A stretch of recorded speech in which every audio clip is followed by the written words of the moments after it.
charred property and smoke filling the air in these neighborhoods. This is the reality for thousands of families in El Dorado and Placer counties.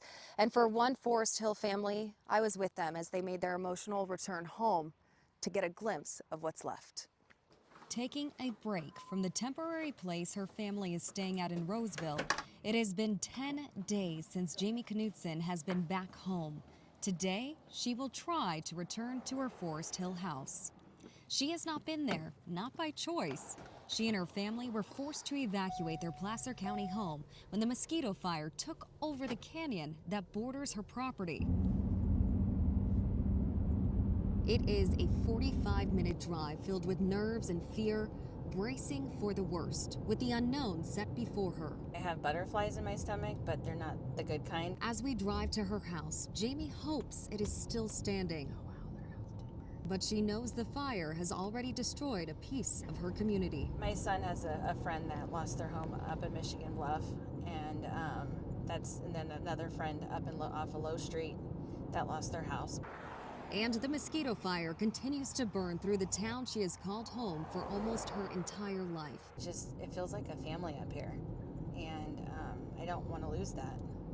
We're gonna turn on my street right here. As we approach her street, it's a ghost town in Forest Hill. Only fire crews surround the vacant buildings on the usual busy Forest Hill Road. Turning into her driveway, Jamie's anxious anticipation, Wow. finally turns into a sigh of relief. What's going on in your head? I'm just glad it's here. Yeah.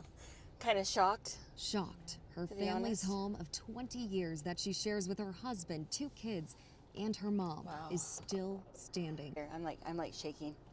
Wow. That's just crazy. I'm so glad it's here.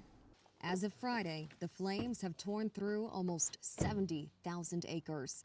So there you go. That's how close it got to our house.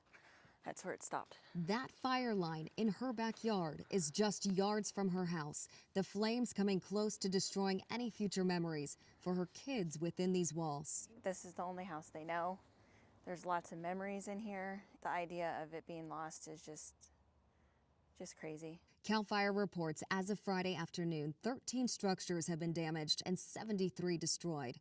And while the Knutson family's house remains intact, sadly, it's not the same case for some of her neighbors. It's just sad that there's people out there that have lost their home, and I was one of the lucky ones, and it just makes me feel bad. This site that surrounds her in many ways now resembles a war zone.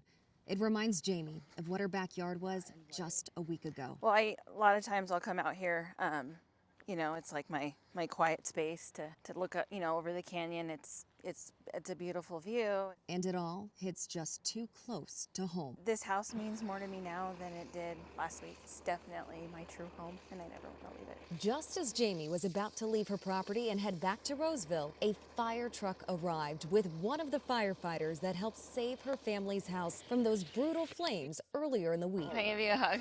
Oh, absolutely. That's all right. I appreciate it. Thank you so much. You're Really, so very really, really welcome. appreciate You're it. so You have very no welcome. idea. We're happy to be here, happy to be helping. So. After a few short minutes back in her neighborhood, Jamie has to say goodbye again. This time, she leaves with hope. She will soon bring her family back home for good. It's hard because it's like you don't really appreciate what you have until you don't have it. So I'm hoping that we can go home in the next week or so, but I don't know. Reporting in Placer County, Amanda Starrantino, KPIX News.